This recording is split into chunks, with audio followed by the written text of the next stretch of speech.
अस्सलामुअलैकुम। तो साडा यूट्यूब चैनल बबलू MK और मैं हाँ बबलू। अच्छा वीवर, क्या हाल चाल है तुहाडा? तबीयत किवें तुहाडी? खैर खैरियत है? सब ठीक हो, फिट हो?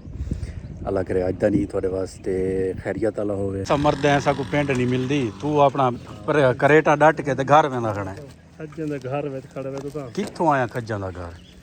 घट वेला डे यार डेग सर गंदोड़े नहीं यार? नहीं गंदोड़ है हाँ गंदोड़े चंगे न मिठे न। ई कहंदे न ए द फरीद दा वन चुने में डोले बा कि वो फरी हैं काड़ा भी आई तो कमां दे चाह रहे वहाँ। ना मैं क्या के मेरा बाने चलो दिया हाय साहब ऐसे बिजी आली तला गट्टू भी दिया क्या तला गट्टू? दाने वाला गट्टू है? क्यों, क्या है कहती भाई, क्यों मसला क्या है? ਵੀਰ ਮੈਂ ਤੁਹਾਨੂੰ ਇੱਕ ਸਪੈਸ਼ਲ ਚੀਜ਼ ਦਿਖਾਉਣਾ ਚਾਹੁੰਦਾ ਕਿਉਂਕਿ ਮੈਂ ਦੇ ਹਰ ਵਿਲਾਗ ਦੇ ਵਿੱਚ ਨਾ ਮੈਂ ਆਪਣੇ ਵਸੇਬ ਦਾ ਦਿਹਾਤ ਦਾ ਕਲਚਰ ਲਿਖਿਆ ਹੈ।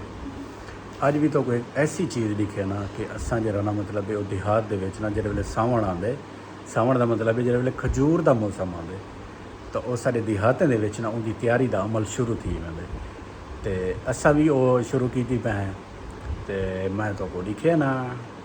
अच्छा जी वीवर, मैं तो दिखा ला कि सारी सराइकी जबान है तो एक डोड़ा सड़ाना ने सामने दे पियो तो मैं को नहीं पता इंदा उर्दू ना क्या है क्योंकि ऐसा तो सराइकी चीक सड़ेने हैं।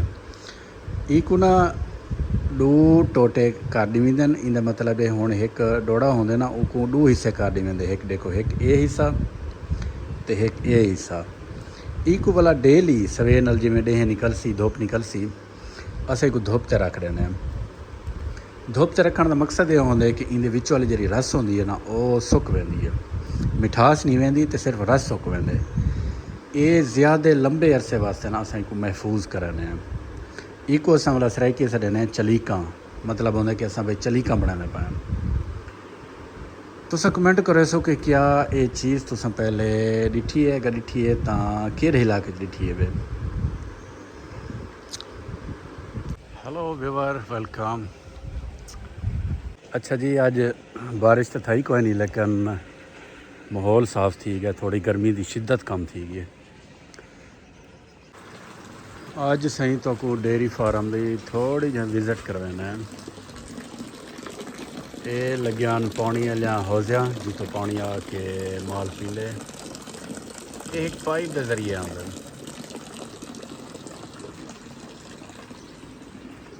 इतना खड़ी है चोलिस्तानी वैरायटी, पहले काफ़ी हैं लेकिन हुण जरा ना कोई सेल कर दी जाना। चोलिस्तानी खाइयां ज़्यादा हैं तो मोटियां घट थी जन। इतना मौजूद हैं सारे मुर्गे है।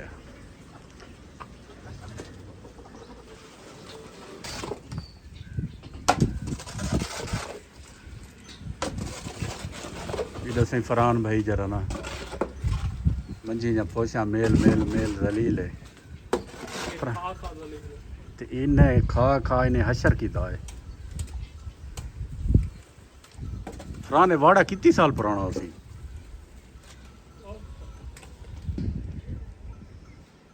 काफ़ी साल थी गानी को ना ना इतना भी यार अल्लाह माफ़ करे, इतना भी पुराना का है नहीं। यह जरा ने ये किता ना माल अलहदा किता ना तदा हूँ जरा ना यो थी आने। ये पहले सलून दौरे च ना यो ज्यादा हो जान ना ऑस्ट्रेलिया गई,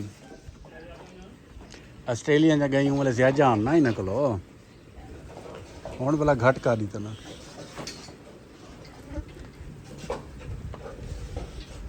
ये देखो सही सारे डॉगी को एक मजा ले कि थी आराम आवे। ये डेयरी फार्म का अंदरों जरा ना इतना जनाब पक्खा लगा है, इतना दो खटड़े पैन, इतना आग सा बहुत रेस्ट मेस्ट करो। इतना इस साइड को अच्छी हवा लगती है, तो जगह है उच्ची है जी। अच्छा है डेयरी फार्म, मतलब है अपना खालिस खीर इकलौता अच्छी कोई चीज़ भी कह नहीं। हाँ इतना गई भी हैं, मंजी भी हैं, छोटे बकरियाँ भी हैं, छोटे गाबे बच्चे भी हैं, मिक्स है इतना कोई यो कह नहीं।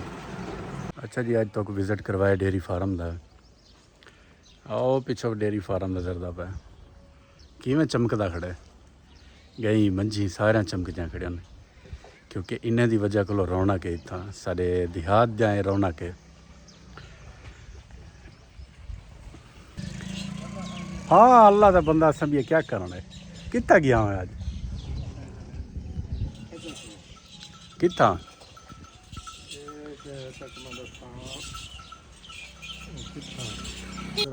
हाँ हाँ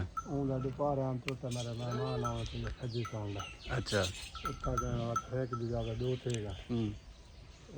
चलो अच्छा है वल तो रोजी बन गई उसी इडे इडे हुण इडे इडे थोड़ा जिहा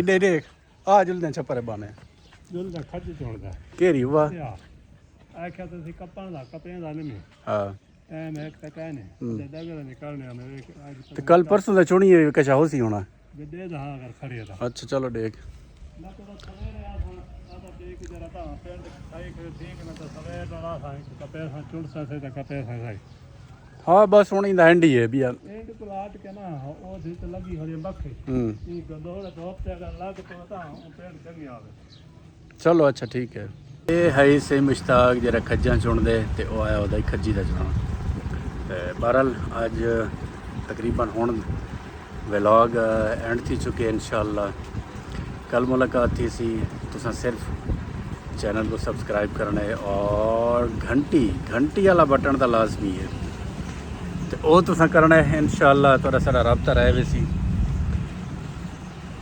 कल मुलाकात थी सी तब तक वास्ते अपना ख्याल रखो खुश रहो या अपने इर्द गिर्द लोगों को खुश रखो अल्लाह हाफिज़।